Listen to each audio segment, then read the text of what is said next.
இங்க என்ன கலாட்டா? ஐயோ பைத்தியம் வந்துருச்சு, எல்லாரும் ஓடிருங்க.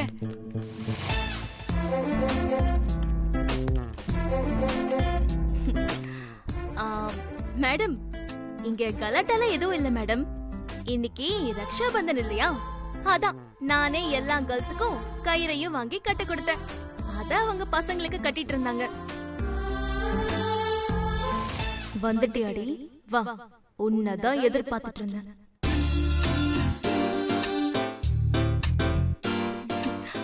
மேடம், உங்களுக்கு வாங்கிட்டு வந்திருக்கேன். இந்தாங்க, நீங்களும் எல்லா பசங்க கையிலயும் கட்டி விடுங்க. அவங்கள உங்க பிரதரை அக்செப்ட் பண்ணிக்கோங்க மேடம். இந்தாங்க.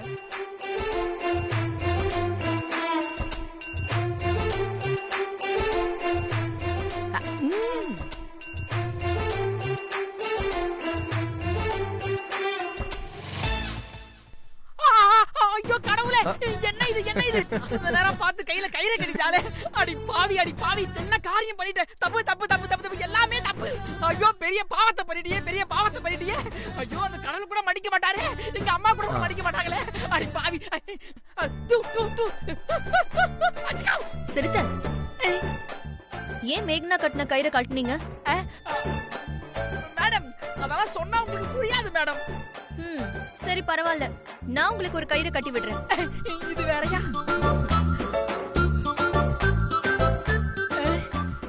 மேடம் மேடம், நீங்களுமா? நீங்களுமாண்ணா? ஐயோ, நான் உங்களுக்கு பிரதர் இல்ல மேடம். பிரதர் இல்லனா அப்புறம் நீங்க எனக்கு யாரு? பெரியப்பா, சி ஃப்ரெண்ட். Shut up. உன்னெல்லாம் பிரதரா ஏத்துக்கிறதே பெரிய விஷயம். யார் ஏத்துக்க சொன்னா? ஃப்ரெண்டா வேற ஏத்துக்கணுமா? கையை காமி. இந்தா இருக்கு. உன் கையை காமி. இந்தா இருக்கு.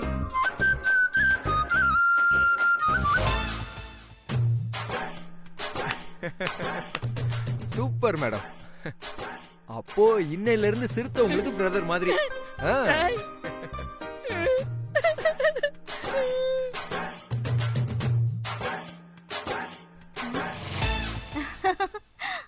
சித்து, மேடம்க்கு சிறுத்தை மட்டும் இல்ல, நீயும் பிரதர் மாதிரி தான்.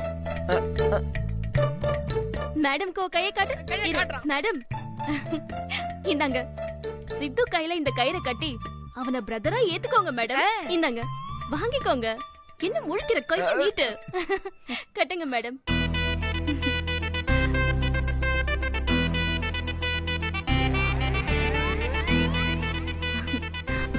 கையை கொடு.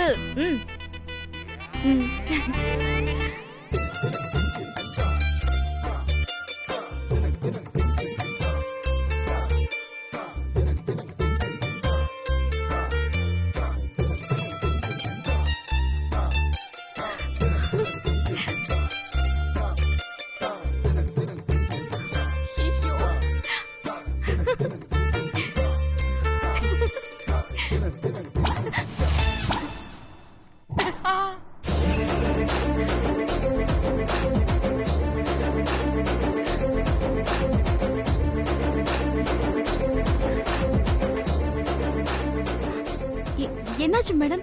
தென்றல், உங்க பிளான் என்னன்னு எனக்கு தெரிஞ்சிருச்சு. இப்ப நான் சித்து கையில இந்த ரக்ஷாபந்தன் கயிறை கட்டி சித்துவ என் பிரதரை அக்செப்ட் பண்ணிக்கிட்டா உங்க ரூட் கிளியர் ஆயிடும்னு எதிர்பார்க்கறீங்க.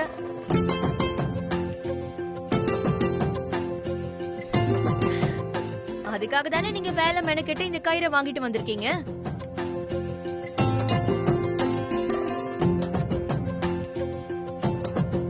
தென்றல், நான் உங்ககிட்ட ஏற்கனவே தெளிவா சொல்லிட்டேன். இப்பவும் நான் சொல்றேன், நீங்க சித்துவ தாராளமா லவ் பண்ணிக்கங்க. அதுக்காக சித்துவ எனக்கு பிரதர் ஆக்கணும்னு மட்டும் ட்ரை பண்ணாதீங்க.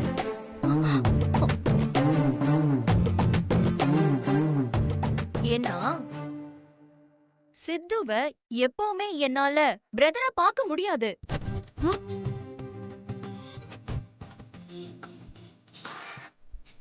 இல்லங்க, சும்மா. மேடம், சித்துவ நீங்க பிரதரா பார்க்கறனா வேற என்னவா பார்க்கறீங்க? அதுவா, சித்து என்னோட சீக்ரெட் ஃப்ரெண்ட்.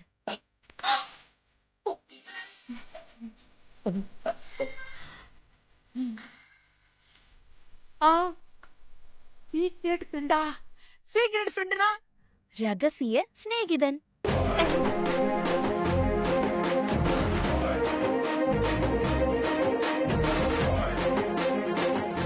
தென்றல், ரகசிய சிநேகிதன்னா என்னன்னு தெரியுமா?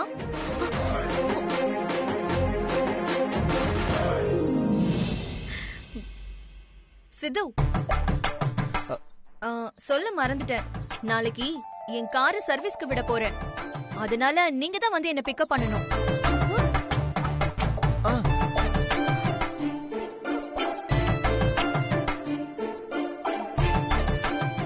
சித்து, நாளைக்கு நீங்க என் வீட்டுக்கு வந்து மறக்காம பிக்கப் பண்ணலன்னா அவ்வளவுதான்.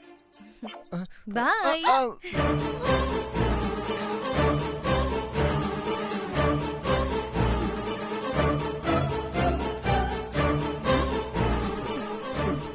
இல்லங்க தென்றல் தென்றல்.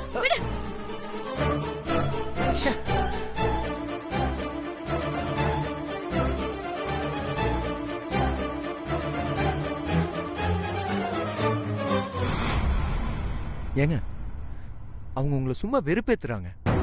அதே நீங்க இவ்வளவு சீரியஸா எடுத்துக்கிறீங்க. ஏய், என்கிட்ட நீ பேசாத. ஏங்க, நான் என்னங்க பண்ணேன்? என்ன பேச வேணாம்னு சொல்றீங்க? அவ ஒரு ரகசிய சிநேகிதின்னு சொல்லி உன் கண்ணத்தை புடிச்சு கொஞ்சறா. பத்தாததுக்கு நாளைக்கு நீ வந்து அவளை பிக்கப் பண்ணணும்னு சொல்றா. நீ அவகிட்ட எதுவுமே சொல்லாம அப்படியே ஈன்னு இழுச்சுக்கிட்டு பாத்துக்கிட்டே இருக்க. ஏங்க, அப்படிலாம் ஒண்ணு இல்லங்க. வேண்டாம், எனக்கு உன்கிட்ட பேசவே பிடிக்கல. ஏங்க தென்றல்,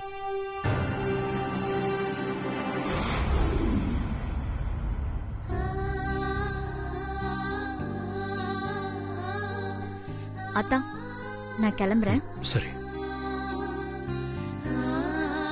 நிலா, பாட்டிய சரியான நேரத்துல காப்பாத்துறதுக்கு ரொம்ப தேங்க்ஸ். அத்தான், அன்னைக்கு நீங்க எனக்கு உதவி செஞ்சிருக்கீங்க, இன்னைக்கு நான் பாட்டிக்கு செஞ்சிருக்கேன். நமக்குள்ள எதுக்கு தேங்க்ஸ்? நல்ல வேளைமா நீ அங்க இருந்த. இல்லனா எங்க அம்மாவோட நிலைமை என்ன இருக்கும்? மாமா, கடவுள் இருக்காரு, யாரையும் கைவிட மாட்டாரு. தேவையான நேரத்துல கண்டிப்பா உதவி செய்வாரு. அங்க நான் இருந்ததை விட ஒரு லேடி டாக்டர் இருந்தாங்களே, அதுதான் பெரிய விஷயம்.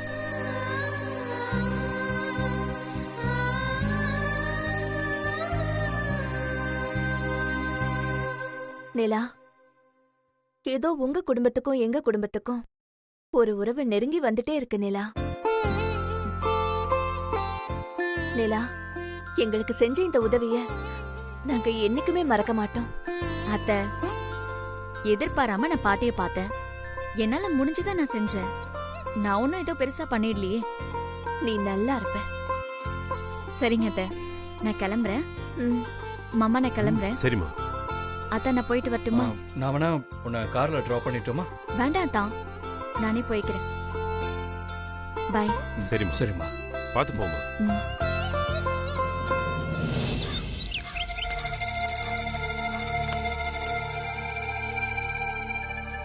நிலா, மா, ஏண்டி கோவிலுக்கு போறேன்னு போன? திருநீர் குங்குமம் கொண்டு வந்திருப்பியா? குடுவா. கோயிலுக்கு போனேன், ஆனா சாமியை கும்பிடல. என்னடி சொல்ற? ஏன்? கோவில் வாசல்ல பாட்டியோட கார் நின்னுட்டு இருந்துச்சு. அப்படியேடி? ஆண்டாளம்மா கோயிலுக்கு வந்திருந்தாங்களா? நீ அவங்கள பாத்தியா? அவங்க கிட்ட ஒரு வார்த்தை பேசுனியா? மா, அவசரப்படாதம்மா. அந்த நேரம் பார்த்து பாட்டிக்கு நெஞ்சு வலி வந்து காருக்குள்ள துடிச்சுக்கிட்டு இருந்தாங்க. ஐயோ, என்னடி சொல்ற? நீ அம்மா இவ்ளோ ஷாக் ஆகுற? ஏய், அப்புறம் என்ன ஆச்சுன்னு சொல்லு சீக்கிரம். நான் கதவை தட்டினம்மா. சரி. பலமா புடிச்சு இழுத்தேன், கதவு திறந்துருச்சு. அப்புறம் பாட்டிய கார்ல இருந்து வெளியில கொண்டு வந்துட்டேன். நல்ல வேலையா அந்த வழியா ஒரு லேடி டாக்டர் வந்தாங்க, பாட்டியை காப்பாத்திட்டாங்க. ஏண்டி, இப்ப அவங்க எங்க இருக்காங்க? ஆஸ்பத்திரியா? இல்லம்மா. அப்புறம் பாட்டி கண்ணு முழிச்சு பார்த்தாங்க, என்கிட்டயும் பேசினாங்க. நான் ஹாஸ்பிட்டல் போலாமா பாட்டின்னு கேட்டேன். இல்ல வீட்டுக்கே போயிடலான்னு சொன்னாங்க. அவங்க கார்லயே வீட்ல கொண்டு போய் விட்டுட்டு வரேன். ஏண்டி வீட்ல எல்லாரும் இருந்தாங்கல்ல? எல்லாருமே இருந்தாங்கம்மா. அவங்க கிட்ட விஷயத்த சொல்லிட்டு பாட்டிய படுக்க வச்சுட்டு அவங்களுடைய கை கால்லாம் நல்லா அமைக்கி விட்டுட்டு தூங்க வச்சுட்டு வரேன். நிலா, நீ நல்ல காரியம் பண்ணிட்டு வந்திருக்கடி. மா, நான் எதர்ச்சியா போனேன், பாட்டிக்கு உதவி செஞ்சேன், அவ்வளவுதாம்மா. ஏய், என்னடி நீ இதை இவ்ளோ சாதாரணமா சொல்ற? அந்த அம்மாக்கு நீ எவ்வளவு பெரிய உதவி பண்ணிருக்க தெரியுமா? நல்லது பண்ணிருக்கடி. நிலா, நீ இத சொன்னதும் எனக்கு மனசே கேட்கலடி. ஒரு எட்டு அந்த அம்மாவை போய் பார்த்துட்டு வந்துடுறேன். இதெல்லாம் நீ கொஞ்சம் எடுத்து வச்சிருன. நான் வந்துடுறேன்.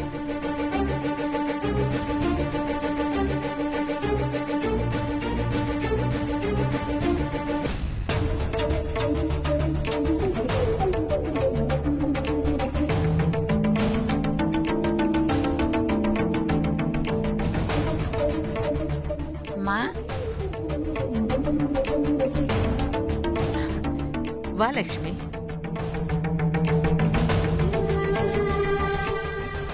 சொல்லு லக்ஷ்மி. இப்ப உடம்பு எப்படிமா இருக்கு? நல்லா இருக்கு லக்ஷ்மி. அம்மா, நீங்க இனிமே தனியா எங்கேயும் போகாதீங்கம்மா. நீ ஒன்னும் கவலைப்படாத, கடவுள் என் கூடவே இருக்காரு. நிலா சொன்னாமா, அந்த நேரத்துல ஒரு லேடி டாக்டர் வந்துதான் உங்க உசுரை காப்பாத்தினாங்களாமே. என்ன காப்பாத்துனது லேடி டாக்டர் இல்ல லக்ஷ்மி,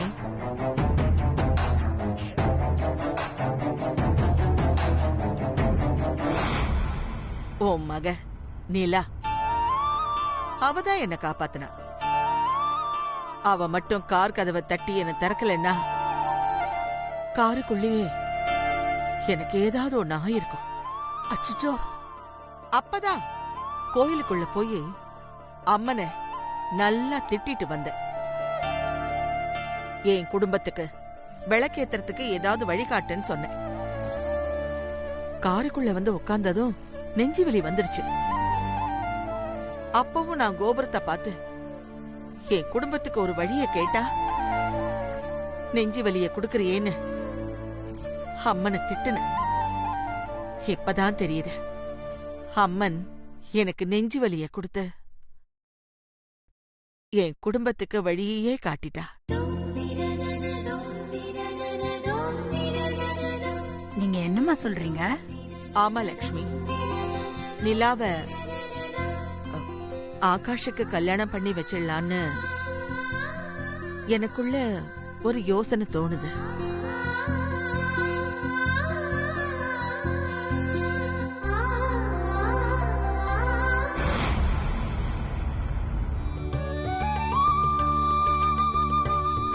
அம்மா, இது நடக்குமா? ஏன் நடக்காது? நான் ஒரு விஷயத்த முடிவு பண்ணா அது கண்டிப்பா நடக்கும்.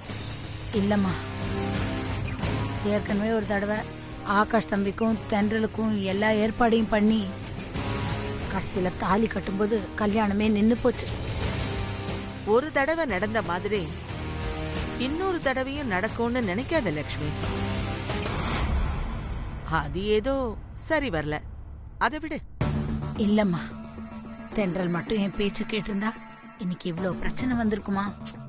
இனி தென்றலை பத்தி பேசி பிரயோஜனமே இல்லை லக்ஷ்மி. உனக்கே தெரியும் என் ஜாதகத்துல ஒரு கண்டம் இருக்குன்னு.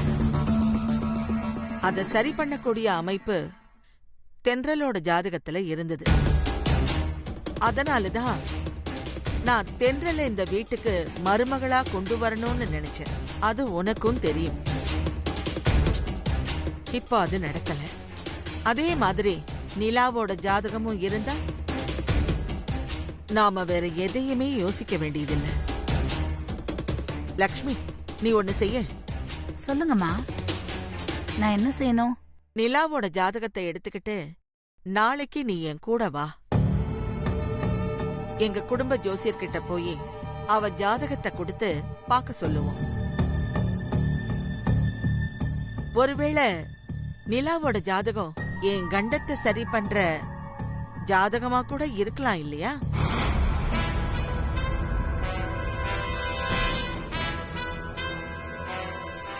அம்மா நீங்க நல்லா இருக்கணும்மா, 100 வயசு வரைக்கும் இருக்கணும். அதுக்கு நான் என்ன வேணாலும் செய்வேன், அக்னி குண்டத்துல கூட இறங்குறேன். லக்ஷ்மி, நீ அதெல்லாம் ஒன்னும் செய்ய வேணாம். நான் சொன்னதை மட்டும் செய். சரிங்கம்மா, நீங்க சொல்றபடியே செய்யறேன். நீ நிலாவோட ஜாதகத்தை எடுத்துட்டு வர்றதையோ நாம பொருத்த பார்க்க போறதையோ யார்கிட்டயும் சொல்லிடாத. இல்லம்மா, நான் யார்கிட்டயும் சொல்ல மாட்டேன். அப்போ நான் புறப்படுறேம்மா. லக்ஷ்மி, ஒரு நிமிஷம்.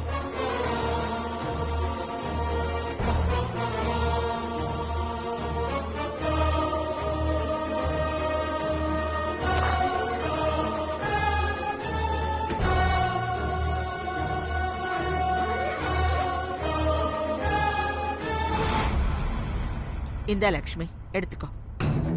அம்மா, நீங்க ஏற்கனவே கொடுத்ததை மறைக்கிறதுக்கே எனக்கு பெரும்பாடா போச்சு. இப்ப எதுக்குமா இதெல்லாம்? வேண்டாமா. ஐயோ லக்ஷ்மி, இது உனக்கு இல்ல, உன் பொண்ணு நிலாவுக்கு. இந்த நகைய நான் கொடுத்தேன்னு நிலா கிட்ட கொடுத்து அவ கழுத்துல போட்டுக்க சொல்லு. 10 சவரன் அவ கழுத்துக்கு ரொம்ப அழகா இருக்கும். பரவாயில்லம்மா, இருக்கட்டும்மா. இதெல்லாம் எதுக்கு கொடுத்து? லக்ஷ்மி, நீ அதெல்லாம் சொல்லக்கூடாது. இதை எடுத்துட்டு போய் நிலா கழுத்துல போடு. நிலா என் உயிரையே காப்பாத்தி இருக்கா. அதுக்கு நான் எவ்வளவு வேணும்னாலும் கொடுப்பேன். தேவைப்படும் போதெல்லாம் இன்னும் கொடுப்பேன். இத கொண்டு போய் நிலா கிட்ட கொடு. நீ கிளம்பு லக்ஷ்மி. நான் சொன்னதை மட்டும் நீ மறந்துடாத. அம்மா, நாளைக்கு நிலாவோட ஜாதகத்தை எடுத்துக்கிட்டு உங்களை வந்து பாக்குறேன். போயிட்டு வரேம்மா.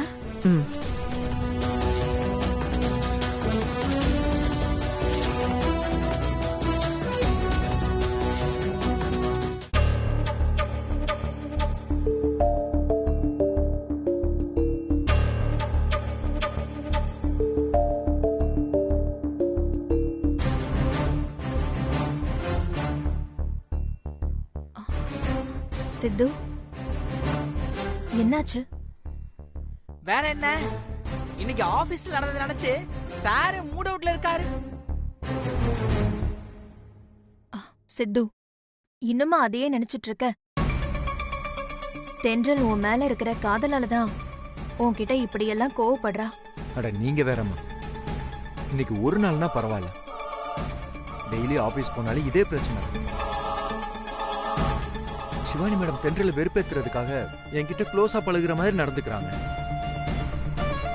அதை புரிஞ்சுக்காம அந்த சிவானி கூட ஏன் க்ளோஸா பழகணும், ஏன் அவன் கூப்பிடுற இடத்துக்குலாம் போகணும், அப்படி இப்படின்னு ஏதாவது குறை கண்டுபிடிச்சு தினம் என்ன தென்றல் வறுத்து எடுத்துக்கிட்டு இருக்காங்க. அந்த சிவானி கிட்டையும் தென்றல் கிட்டையும் மாட்டிக்கிட்டு நான் தவிச்சுக்கிட்டு இருக்கேன். இதுக்கெல்லாம் எப்படி முடிவு கட்டுறதுன்னே தெரியல. முடிவு நான் கட்டுறேன்.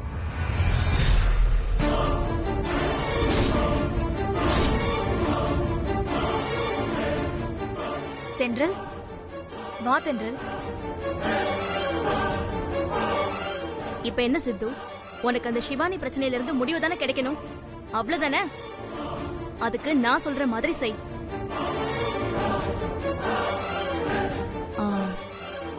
பேசாம நீ வேலையை ரிசைன் பண்ணிடு.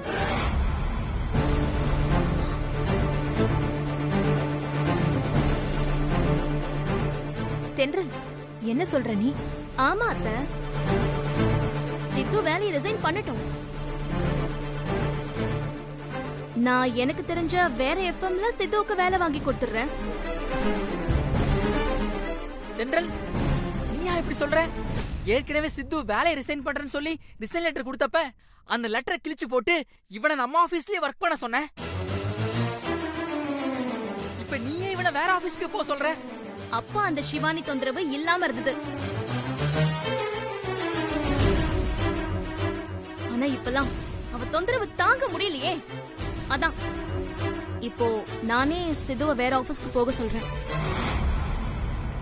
இவன் வேற ஆபீஸ்க்கு போனதான் அந்த சிவானி தொந்தரவு இவனுக்கும் இருக்காது, எனக்கும் இருக்காது.